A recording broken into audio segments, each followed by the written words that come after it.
First of all, I want to say thank you to the Basque Education Organization. Thanks and gratitude for organizing this and for inviting us.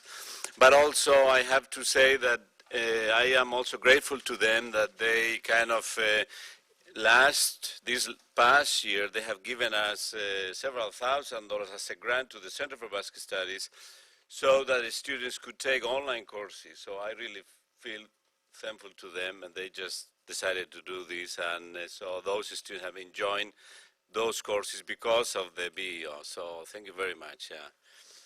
And obviously, well, it's a great pleasure to be here talking about Basque culture, Basque identity, and in my case, I want to talk to you about Basque art. Art is one of the aspects of Basqueness, obviously. I mean, together with history, politics, migration, and other aspects, art is one of those realities that in the creative aspect of identity take a very relevant role. And I think that's what we all are about kind of getting our traditional identity and remaking it to our interest, but then we have to negotiate what we were and what we are and what we want to be. And in this kind of negotiation, since these are very abstract and subjective realities, identity and this kind of thing, visual culture takes a very prominent role. And the guy we're going to be talking about, Oteiza, I don't know how many of you have ever heard of Oteiza? Well, a few of you have heard about it. Well, he died this year. He was 94, 95. And perhaps no other Basque artist has been as influential as him.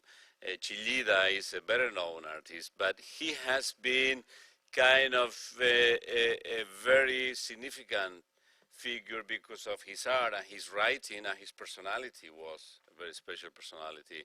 So in this, if we look back to what we have remake ourselves these last 100, 200 years, we could say that important recreation was anthropology and all of this identification of what is Basque, all these racial theories that have given us this kind of mysterious, but also have been very negative for us in many ways.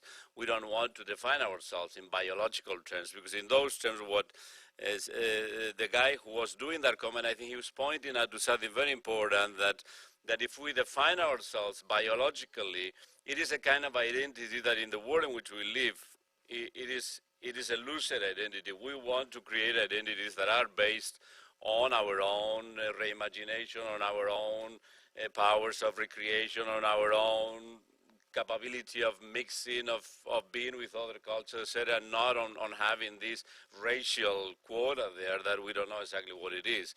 So in that regard, these artists and these writers, etc., take a very special role precisely in reinventing Basqueness and in reimagining what it is, what we are, and in those kind of rather metaphysical and subjective and imaginative notions of identity, etc., in recreating. And this guy, like nobody else perhaps, has played a key role in that.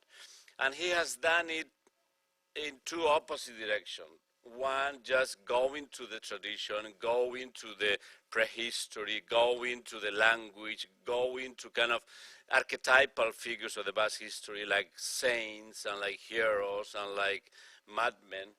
And that on one hand. But on the other hand, he has done it by just going outside. And I think in that regard, the fact that he was in the diaspora for like 14 years, from 35 to 49. He was in Argentina, in Peru, in Colombia, with Basque communities and with his own communities of artists, writers, which was his groups of people. He was outside of the Basque country, and I think it was crucial that he stepped outside of the Basque country to redefine who he was and what should be Basque culture. And he had a tremendous impact, which I'll try to kind of show you through these images. I would like to have just his images all the time. Don't put my image, please. I just don't. Okay.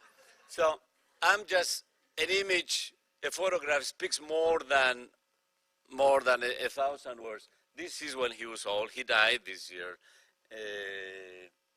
He was kind of a shamanic figure, a raucous figure, a revolutionary, a buffoon, a poet, an inventor, a kind of a really seductive man who around him really created a school and all sort of young people, writers, artists, politicians were very much drawn to him. He was a kind of a guy who would become in trouble with everybody. He would say anything to anyone. But he was kind of a genuinely a smart guy, a genuinely creative guy who became internationally renowned in the 50s. And as I will explain now, just by being at the cutting edge of contemporary art, particularly when he won the famous prize of Sao Paulo Biennale, which was the top prize. He got the highest prize for a sculptor in the world. So he was not a crazy guy, but he had a lot of craziness and a lot of imaginative inventiveness. He's a great poet, a great writer, and well, let me just give you other photographs of him. I can hardly see anything from here now. That is when he won that prize in '58. So basically, I'm going to show you photos of his sculptures and kind of give you his life history, his narrative. This is when he was in Colombia, in Popayán, when he was a younger man, well, when he was in Buenos Aires in '51. This was in the middle '50s when he was working with his. Do you really see well? Yeah. This is in that phase of he was a conspirator. He was frequently a bitter man, an angry man who had all sort of projects and never, they were all failures, of course. He had a clean sheet of nothing but failures.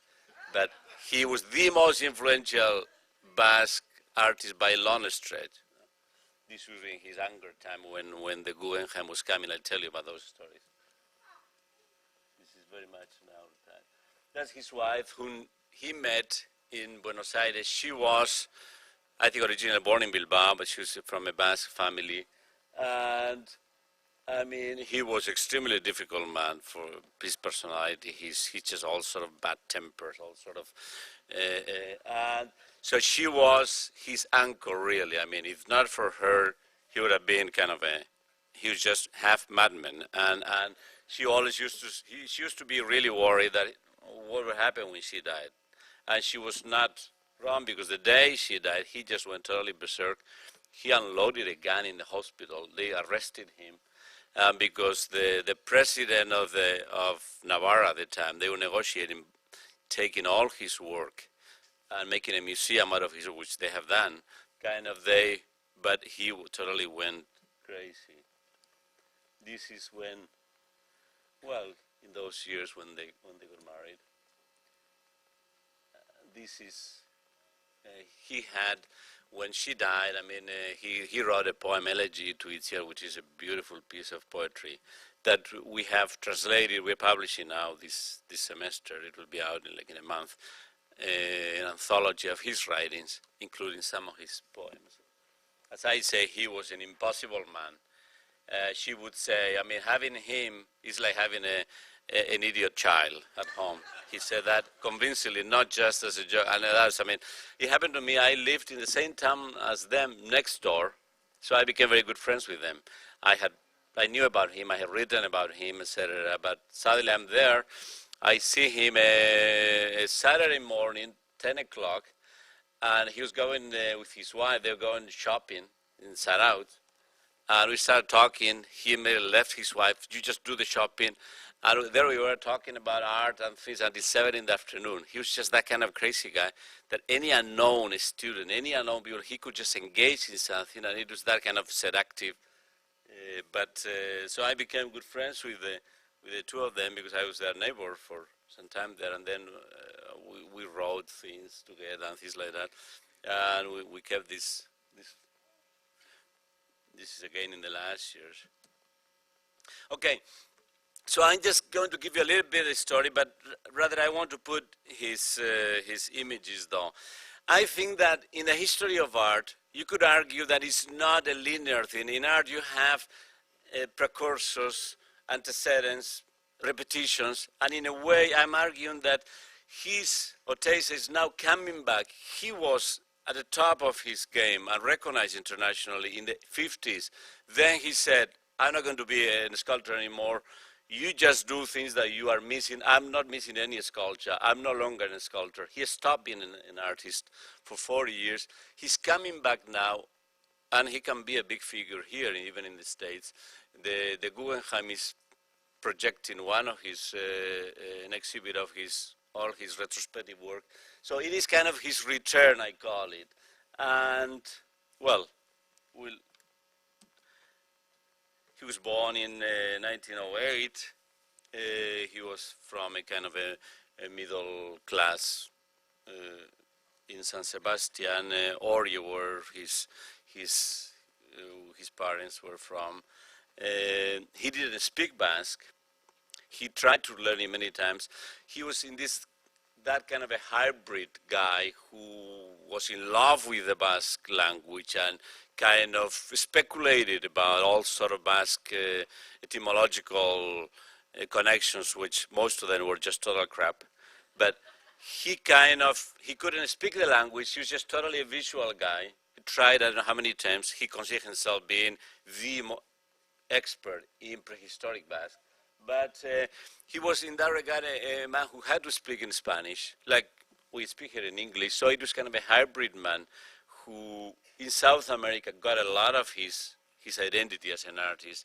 And then he went back and became this influential.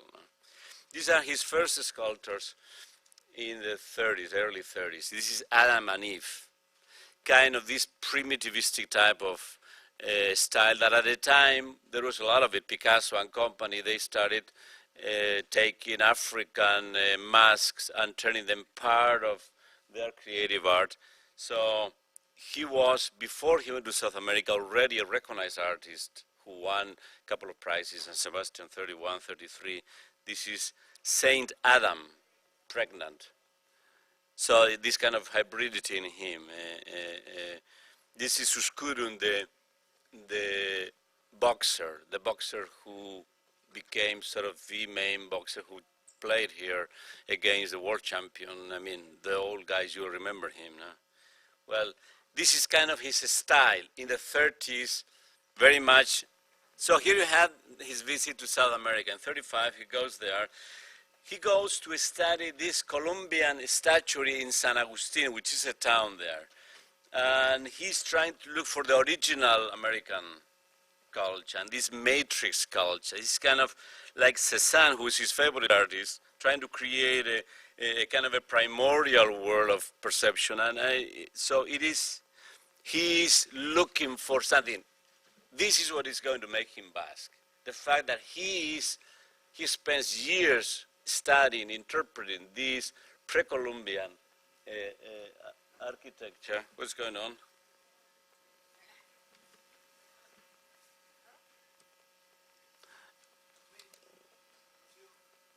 Is you doing it?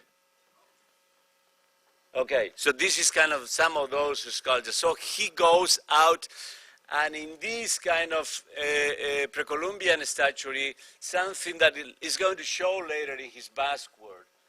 He's looking for the original artist, for the primordial artist, for the beginning of what is art, a kind of the primordial sense of remaking the entire culture.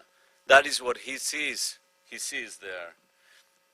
And I think this, as a comparison, is an important antecedent to what he's going to do later in the Basque case.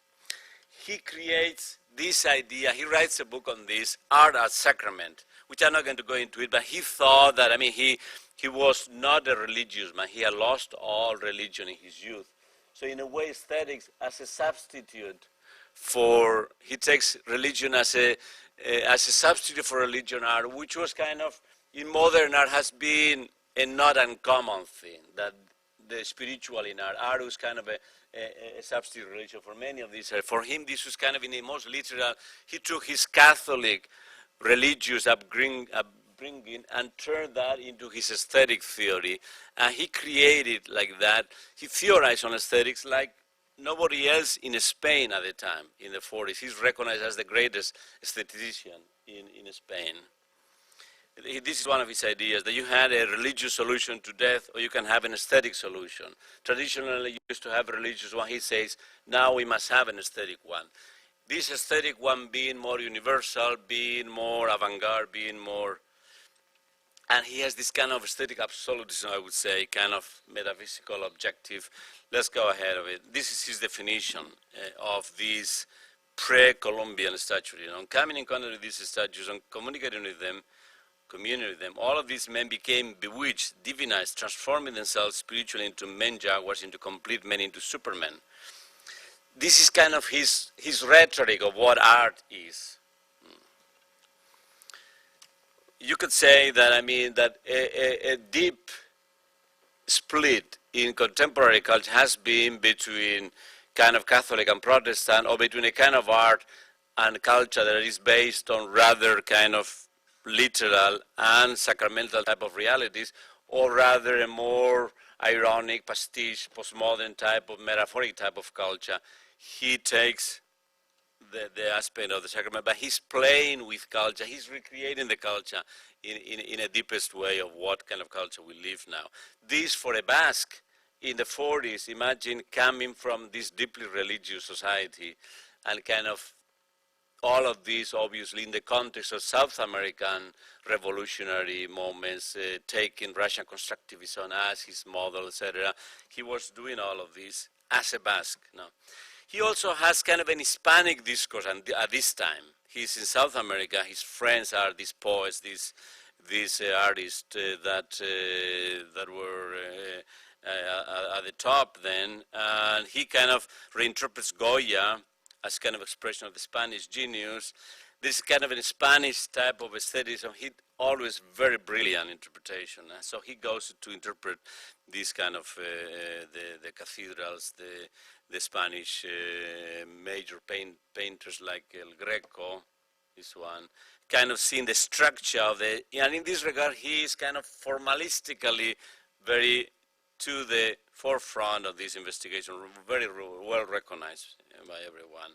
This is kind of Goya's El Albañil Herido, kind of Goya's Tauromachis, what kind of structure they have. I cannot stop in explaining these things. But he has this sort of, says, this kind of a Spanish aesthetic period in his development, obviously coming to Guernica, Picasso's. So he is studying formally. This is what is going to make him an exceptional artist, that he can, while being all impetuosity and all sort of being all kind of creativity and even mythification in many areas, he has this passion for what is quintessential to the form of contemporary art. And so he's studying these major influences in his art as a Basque, but he's looking at Spain, he's looking at Picasso, he's going to be looking now at Russian constructivism, to the main groups, to the main movements in Europe. He comes back to Spain in 49, he's very much influenced by Moore at the time, and he starts theorizing this so-called negative aesthetics based on the idea of the void, on this occupation. This is, you can see here the influence of Moore, kind of these holes, what you have to kind of unoccupy a space from mass that is unnecessary. So these are some of this is studying simultaneity, which are formally totally new type of art at the time, because that is where you are recognized by your peers depending on what kind of novelty you bring formally to the, and these were, these concavities there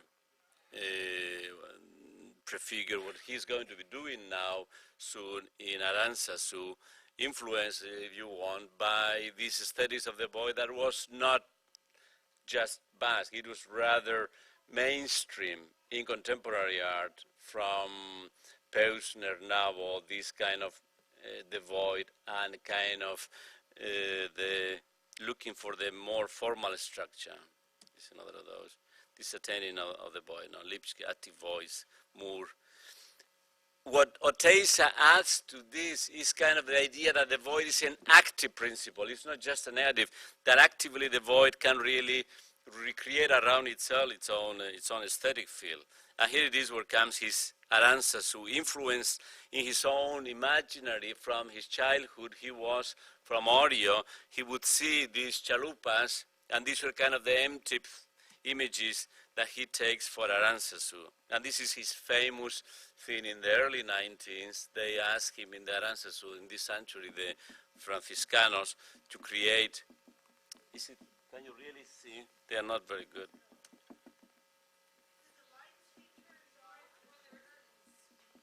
Could you turn the light off?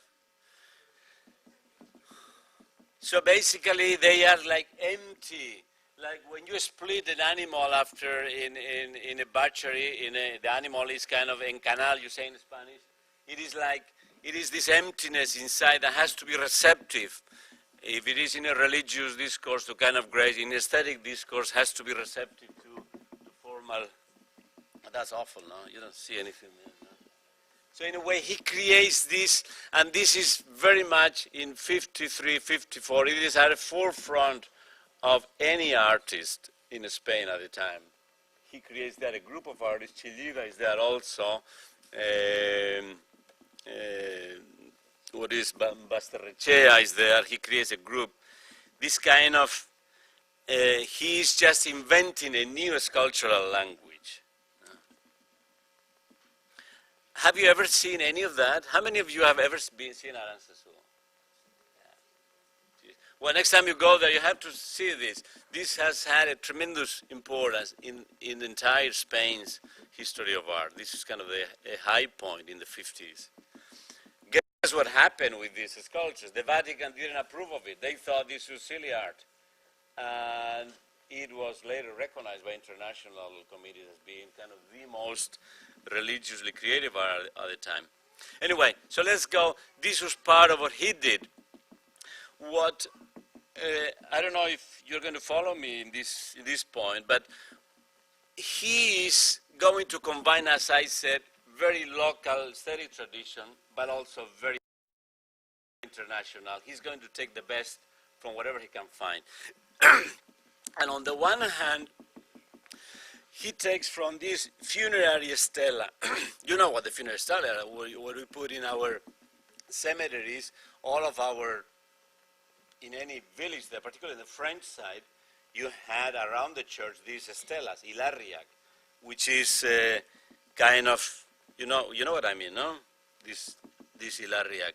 It is kind of this discoidal form with kind of a shoulder, and in this discoidal form you have a center which is kind of irradiated. There are thousands of forms of these. Both Chillida and Oteiza, in their first abstract sculptures, they call them funerary stela. And my interpretation of it is, in a way, they take this kind of plane, this kind of wall, Oteiza calls it a wall, which is totally centered, totally irradiative, and totally enclosed. And what they do is, thank you, what they do is, in a way, aesthetically, and you could look at this kind of like the emblem of a pre-Copernican world, in which, I'm not doing anything, am I? Where the world is round, the world is centered around the sun or around the figure of us people, and in a way, with modernity, the cosmology became infinite, became decentered, became open. It couldn't be controlled, it couldn't be enclosed. That changed from a kind of a pre-Copernican world that we consider cosmologically and philosophically, in mentality and aesthetically, a total breaking of tradition. They take this form, which is in a way the emblem of that pre-Copernican world, and they open it. They break it apart. They decenter it. If you look at Chillida's fantastic sculpture, in a way, it's you can sum it up in taking that figure and how the internal radiation, he breaks it apart. What is kind of a double dimension, he turns into a 3 dimension. He they take from this tradition, this aesthetic matrix, and they break it apart. That is one way of talking about it, and this kind of interpretation of days, he loved them. I mean, all his life was working on this kind of. Then, the other kind of influence he had was the Russian constructivism, this Kandinsky, Mondrian, Malevich. I have done something, I guess, no? Maybe it's this. Oteiza would love this kind of, he hated any linearity, he hated any center, anything that was kind of orderly, he hated it. You had to break, you had to disorder it, chaos, only from chaos would come anything new, literally. He would hate a theory that was centered in ideas. I once wrote an essay on that, kind of how the centers of this stela, everything is wrong, he told me right away. Because you believe in a center. There are no centers, there are no linearities. Anyway, this idea of Malevich now, the key idea of cancellation, that I have to myself in the zero form, this has disappeared, things, sorry for misspelling, like smoke. There is a lot behind this that I cannot go on, but this made him really insightful in his theories. And if you go to, if you're a Basque linguist or anthropologist or semanticist, the Basque language with notions such as uts, etc., gives you a tremendous opportunity to theorize about this kind of thing. And that's where he and I, we became good friends, because I myself had this kind of, as an anthropologist in aesthetics and in ideas like the void, like there's a lot in Basque language that gives you fodder for this kind of thinking, which I cannot go much into it, but uts and aska, and these are notions very present. There are books written about them in Basque. So the idea of the void, of emptiness, which explains a lot, perhaps, about some of Basque stylistic forms, having to do with sobriety, having to do with hierarchy, having to do with, to explain Basque dances, to explain Basque style, etc. You could really make connections here that he loved to do, and in that regard he was a very inventive guy. This is just Malevich, where he was kind of nourished by this kind of simplicity, that it was a simplicity after the complexity. There's a difference between the simplicity before and after. This is kind of what has made contemporary art, these are kind of critical. So what he does in the 50s, he creates his own experimental proposal in which leads him into becoming the #1 sculptor with the result of this work. And what he's looking is for those essential forms in art, kind of a liberation of energy and looking for that. And again, any discourse is, after all, a formal quest. And in the art world, this is what, if you are going to understand what is Cubism or what is any art movement, it has, in the end, comes to a certain formal changes. So this is where he is struggling with looking, and he becomes kind of the avant-garde of the time with his work. So what he does is, and I'm just going to show you the pictures, you can make yourself. There is the discourse, and then there's the visual aspect of it. For him, in a way, what he actually achieved, it was not the whole thing. He was rather experimental, which is, he calls it experimental proposal. But in the end, he wants to deconstruct the Euclidean forms. And let me just show you some of the, one of the things is, he took a cylinder and tried to break it apart, to decompose it, like we saw in that stela. Let's just break this, create a new form, because we have changed mentality, we have changed culture, we have to change our aesthetic form. So this is kind of, he called this unidad triple y liviana. In a way, he's working here with the cylinder and trying to, so he has a lot written explaining this, that in that anthology you can find. This is another aspect of that. This is an homage to Homenaje al Prisionero, which is in Caracas. But it's those formal aspects is what he would, these are kind of lunar aspects of it. Módulos lunares. This is writing. So here, these are things that he did to kind of playing with the idea of the cylinder. Just, I'll give you a few of them. these are his apostles. Right? And this is in a way applying to the figurative art those ideas of the decomposition of the cylinder. Of the cube, he does the same thing with the cube. This is called You Are Peter. And what he does is just he's kind of breaking that centrality of the that we saw at the center of the stela. Here is not happening at the center. He's the center in the space. He's working with it. These are also in the same series. All of this is in the 50s.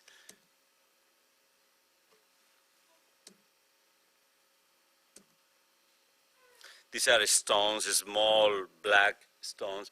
He did a lot of this work kind of like in chalk, like experimentally. So he's working again how he takes like units that are replicable and kind of breaks them. So it is very conceptual work and this is what he called the unit Malevich, in honor of Malevich. It is a unit that he applied in different forms. There you have it. Kind of plays with the idea of the fronton, the Hayalai, played a lot with those. He wrote extensively on those ideas. Different variants of these things. This is abertura lenta, so very formalistic. He has this kind of a square. He has another one of those inside out.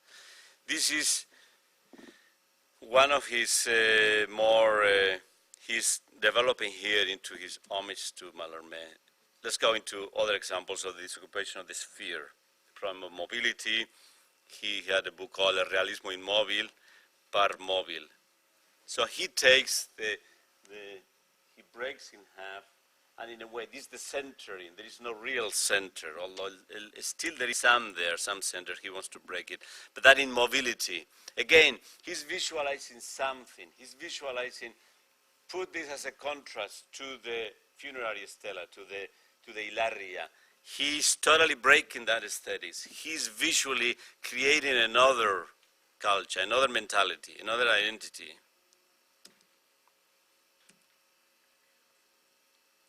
This is very much like Chillida in a way.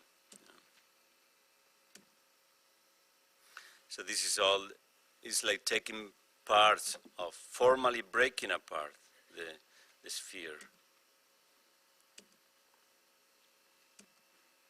This is breathing, space breathing. He's going to win that prize with these sculptures.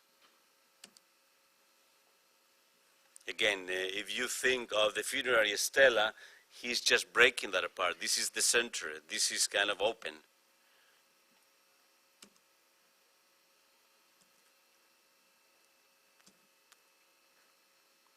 This is in Bilbao now, in front of the Ayuntamiento. This is Aparta de mi este cáliz in homage to his friend, the poet I won't remember now his name, one of the poets who was most important in South America at the time. This is his laboratory of chalks. He had hundreds and hundreds of forms in which he kind of was experimenting with, but he didn't have the time to develop, neither it was crucially for him to develop. He just was working formally. These are his chalks.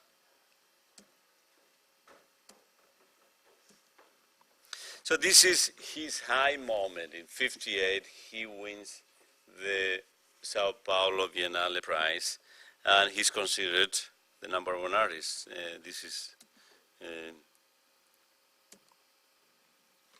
So then he decides, well, I've concluded my work, and he goes into kind of the last formal aspects, which are these forms that he calls the slow forms.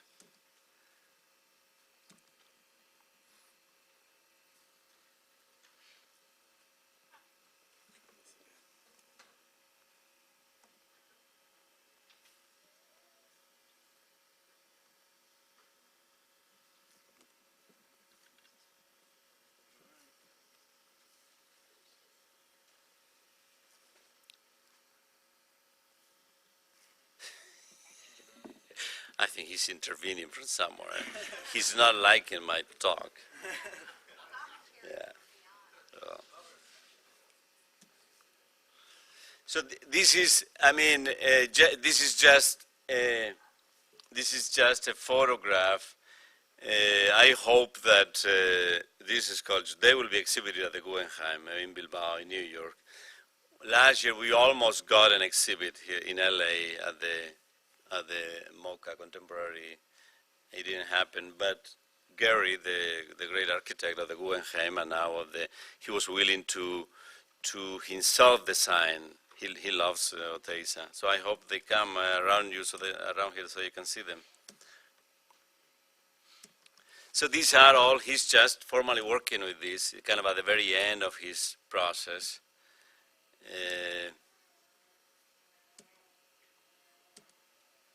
And I just wanted to show you these forms. This is called Homage to the Edge, Homenaje a la Arista. This is kind of his metaphysical box. He has an entire theory and discourse about this, and in the Basque they are very well known. These are his ultimate kind of disoccupation, empty boxes in a way, which prefigured, those of you who know about art, minimalist art, like for a decade. When people like Richard Serra, the top sculptor here, when he heard about Oteiza in the early 80s in Bilbao, he already had stopped doing sculpture for 20. He couldn't believe that this guy had been doing this in the 50s and had been ahead of them for a decade or two. And he's just totally... Okay, so this is how he justifies, I am as good as anyone. He has been throughout all of these countries. He has kind of gotten this prize. He's at the forefront of he stops this work and he kind of goes into, if he had gone in Colombia, into this pre-Columbian state, he suddenly goes into his own Basque prehistory. And he discovers these cromlechs in the Basque Mountains, which are totally, you know what a cromlech is? This is kind of the Stonehenge, but this is the Basque form. He suddenly realizes that his own emptying of his form, his own kind of getting himself without a sculpture in a way, that total zero form, that this was what Basque shepherds in 3,000-4,000 BC were doing. He identifies with this prehistory, and he goes into this shamanic trip in which he lives more in the caves and in this prehistoric world than in the real. And this is, as I say, the top sculptor at the time. So he goes into this, he starts writing like a madman. This is something he did in homage to Padre Donosti, where he takes the cromlech and in a way turns into a sculpture saying, he, the prehistoric man, and I, we are doing the same thing. So he kind of reverses the whole linearity of the art history to say what those artists were doing in Lascaux, which for him is everything is Basque, obviously. And what I'm doing, or what those guys were doing with the cromlech, is the same history. And he recreates this discourse of Basqueness totally in aestheticized form. If others had done, if anthropology had done with racial overtones, if people like Sabino Arana, the founder of National, had done it with those in chauvinistic and kind of biologistic terms, he totally takes this imaginary world of sheer form, sheer artistic form, and creative form, and says, this is what we Basques are. So he has a tremendous influence with his book called Quosquetanden, which redefines Basqueness, but with this, now with this touch of universality, not just a touch, the quintessence of it, it was contemporary art, contemporary aesthetic, creative form, and kind of imaginative form. So he becomes a myth maker and an aesthetician, a myth maker in an important way also, with the danger that has of kind of patronizing about we Basque, as if the whole prehistory belonged to us, the Basque, but he's doing not from a racial point of view at all, from a very imaginative, creative, aesthetic point of view, which is why he became so crucially important for all my generation of writers, artists, and politicians, all the major politicians. I mean, they followed him. These are kind of the, when I told Gary that this is the form he had in his airspace building in LA, he was really delighted, and because there is at the top of the airspace this kind of the same form there. So this is when he has stopped doing sculpture, the kind of architectural things he did. This is in Uruguay, kind of very much prefigures a minimalist school. So he's back. That's what I mean there. No, for him, Guernica's tree and that prehistoric Rom-Lake, he finds kind of an aesthetic continuity. All of this, to a large extent, is discourse, is theory, is imagination, is just, but he is such a powerful personality that he makes everybody kind of believe in it. And kind of, this is what we bask at now. And has a tremendous influence. And obviously he says Picasso's thing also, which is in Guernica, he finds all sorts of connections. And what you could say about his, I had to stop soon, can I? Don't I? Okay. So this is kind of his end game in which he stopped being an artist. And this is kind of a complex reality, but it was something that with top artists have done once in a while. They just stop, say, I have no more art to do.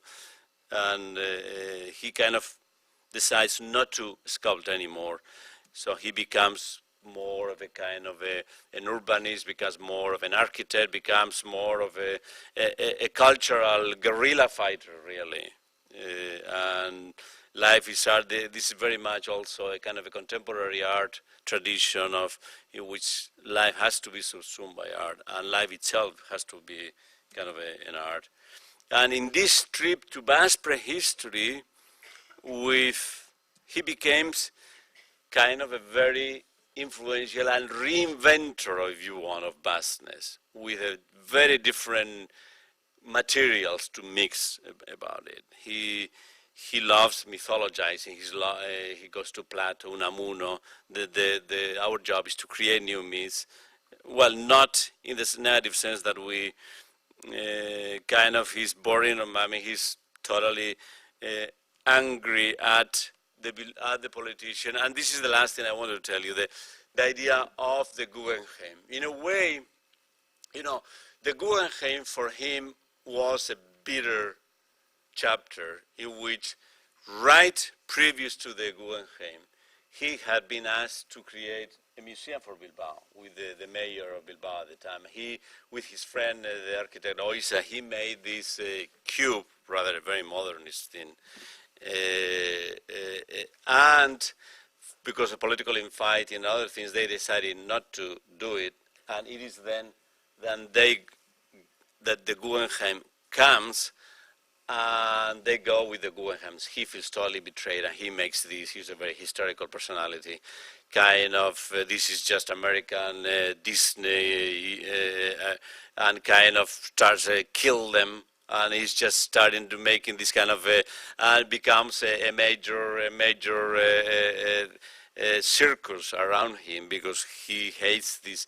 But I think you could make the argument, though, that those guys who went for the Guggenheim has become such a stunning international success in architecture, in urbanism, in all sort of thing. They became educated in contemporary art almost exclusively by Oteiza, who in all his books, in every page, you can find those same major artists that the Guggenheim is going to bring there. I mean, the Kandinskis, the Mondrians, the Malevich, the Tatlins, all of them, they are in Oteiza's evangelizing about contemporary art in each page. So in a way, they owe him, and then they owe him this previous project that raised in Bilbao a real expectation, and when that was closed down, because that they were not going to build it, 70,000 people signed a petition in favor of it. So it was right at that moment that the Guggenheim, so in a way his big failure, in his opinion, becomes also his success, in the sense that the Guggenheim, perhaps nothing else, carries better his aesthetics than Gary's aesthetic. Later, Gary and Serra went to embrace him and consider him kind of one of the fundamental artists of this century, and they became friends. But it is very ironic history, where in a way, and what I am expecting now, the next chapter, is that the Guggenheim, whom he so bitterly opposed, is going to really make him internationally known now. That's what I'm expecting and wishing. But there is a sense in which history is a very complex thing of anticipation and and going back and forth. So in that regard, part of my argument is that the Guggenheim is partly a result of his work in contemporary and of kind of making Basque conscious how important it is, no? This is the puppy that is, I mean, if you want to see now, I mean, we talk about creativity and of reinventing ourselves, the Basques, in a way, from that Chillidas and Oteizas sort of heroic art of kind of modernistic, and we haven't shown anything of Chillida, this is kind of, this is the kitsch, this is the new art coming. For people of my generation used to that kind of art, this is rather silly art, yet it is the new kind of ironic art that in a way emblematizes these changes again in aesthetic tastes that are happening in Bilbao and in the Basque Country, and which, well, is part of, this is Chillida's Comb of the Wind, which was kind of the emblem of that previous modernist era. This is kind of his embrace, you know, Oteizas. And I think this is his look in there in his. So I guess to sum up, talking of kind of Basque tradition and Basque identities, this is pretty much the focus of our talks. I think these artists have done enormously in reimagining and revisualizing what it is that is the Basque tradition. And I think Darega Oteiza was a great master in combining a local tradition with the most global and international, the most rooted and traditional and old thing with the most cutting-edge contemporary. He was just this trickster that could just play with all sides, and that's how he created something new that is everywhere known as something Basque, meaning only a crazy Basque could have been going to cromlechs and caves and at the same time be doing and talking about the void and talking about this. So that's what he was, and just stop there. Any question about him?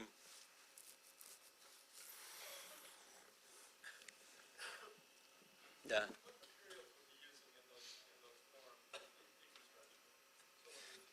Mostly iron, but also stone and iron. It is important what material you use. I mean, the apostles were obviously a stone, but then the disoccupation of the cylinder, those are all iron. But he didn't have, they were not these magnificent iron sculptures you can see now, the ones that Chillida does. They were very small things. He didn't have the resources to do, which is why he used sometimes just tins of the thing that we use to, when we eat something. He used a lot of those, like the par mobile, one of his crucial things, the two halves moving, that he did with a tin or a can of foods thing.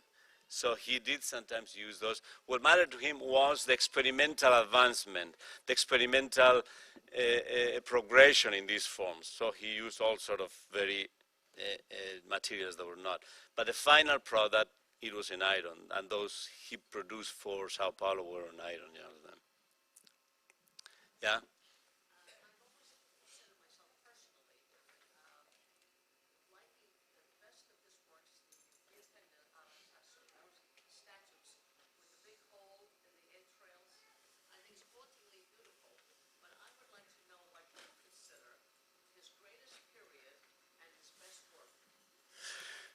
Well, I love those Aranzazu things. It is in a way the figurative. But his high point as an artist was the experimental proposal in which he went through those dozens of forms, deconstructing the sphere, the cylinder, which now that we are in a period that is beyond that, post that kind of a thing, is not that impacting now. But at his time, this was what was his greatest achievement. So I love seeing his apostle more than you want, but there is something, I would say that experimental proposal phase is his top. Well, that's when he was at the top, yeah. 56, 57. Yeah, yeah, Sir Ramon. My impression I get when I go to the Basque Country is why the Basques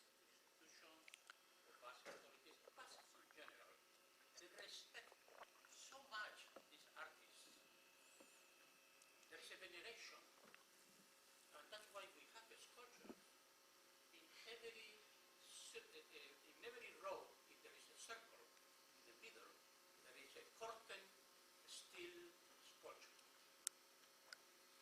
It seems, probably my opinion is that people, they know so little about art that they respect it, because they don't understand at all. Then, you drive 100 miles north, which doesn't, because countries is absurd, they're invention, because one part that they call France, the other one called Spain, which is, in 100 miles, you have the same roads with these circles, and there's no one sculpture. There are only flowers in the circle. So what I don't understand is, what is this craziness going on that we have to have a sculpture in the middle of any green park?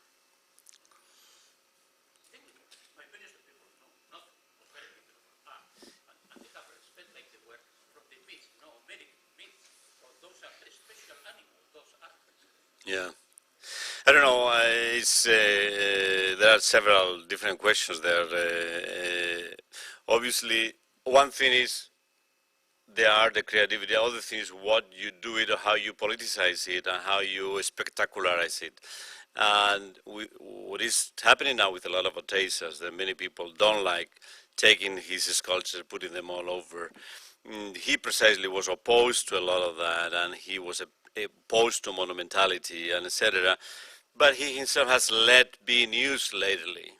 Like in my own village in Itziar, I asked him, and he said, well, you can take anyone you want and reproduce it. Obviously, the Ayuntamiento of Deva, they were quite happy, and we made one, and I love it. But somebody else could say, it doesn't make sense that you put that sculpture in front of the church there. It's a maternity figure. I think it is questionable. Now, if you are a young artist, imagine what is the problem. I have good friends that are now, well, they hate now. These are now the father figures you have to murder to become an artist. So these are such overwhelming figures, Chilean artists, that for the new generation, they are a burden they have to kill. And they have to, and that is important for them to get outside of the shadow of these two monsters who are really weigh on them. But I think, Jose Ramon, you are addressing is an important question in which, in many places, you're just putting there a figure, and there is this sacralization. These guys have become now part of this establishment. They need to be deconstructed. They need to be put aside a little bit. I mean, it was all right in the decades past, but now you need a new inventiveness. You can never fossilize anything. So, in that regard, it's good to have that critical edge all over.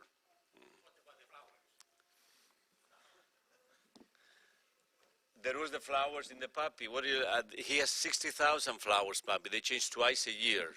This is what is now contemporary art in the Basque Country, which for people of my generation, indoctrinated in this art, is quite a trial. Well, somebody else.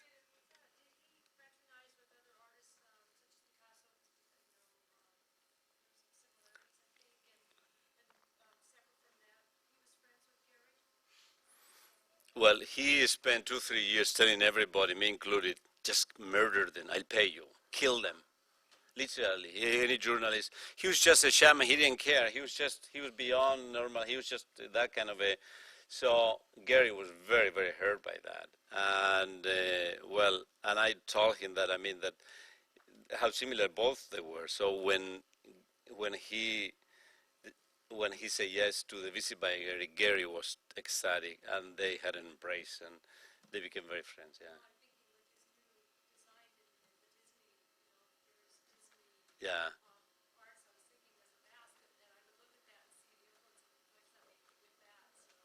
There's a lot of.